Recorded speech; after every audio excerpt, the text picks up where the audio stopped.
নমস্কার, রিম্পার রান্নাঘরে তোমাদের সবাইকে স্বাগত। আজকে আমি বানাচ্ছি কুমড়ো পাতা বাটা। তার জন্য কুমড়ো পাতাটাকে আগে সিদ্ধ করে জলটা ফেলে দিয়েছি। এর মধ্যে আমি দিচ্ছি 3টে কাঁচা লঙ্কা, ঝালটা তোমরা তোমাদের স্বাদ মতো দেবে।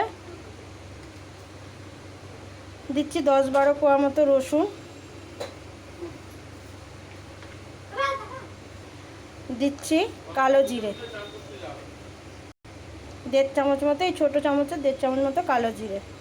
পাতাটার মধ্যেই দিয়ে দিচ্ছি একটু হলুদ, সব কিছু দিয়ে একসাথে বাটবো। দিচ্ছি এই 1/2 চামচ, 1 চামচের থেকে একটু কম পরিমাণ নুন, আর দিচ্ছি একটুখানি চিনি।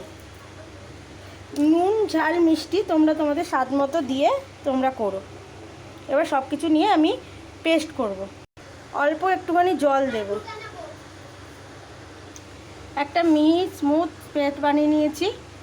কড়াতে তেল গরম করেছি, এর মধ্যে একটু কালো জিরে ফোড়ন দেবো। কালো জিরে দিয়ে বেটেওছি, কালো জিরে একটু ফোড়ন দেব।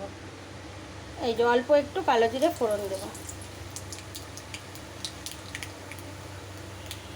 তেলটা গরম হয়ে গেছে, এর মধ্যে আমি পেস্টটা দিয়ে দেব।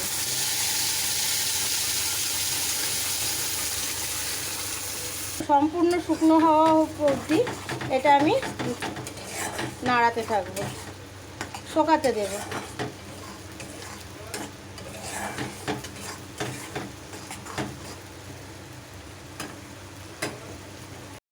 আমার নুনটা একটু কম লাগছে, তাই একটু নুন দিলাম,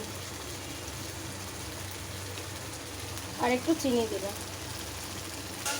দেখো এরকম হালকা শুকনো হয়ে গেছে, আর একটু শুকাবে,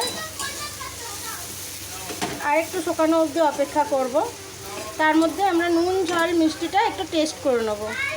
দেখো শুকিয়ে গেছে, এবার আমি এটাকে কড়া থেকে তুলে নেব। খেতে খুব টেস্টি হবে, অবশ্যই তোমরা একবার ট্রাই করে জেনো। কমেন্টে আমাকে জানিও তোমরা কে কোথা থেকে দেখছো আমার ভিডিওটা। ভালো লাগলে লাইক, শেয়ার আর চ্যানেলটা সাবস্ক্রাইব করে নিও। ধন্যবাদ।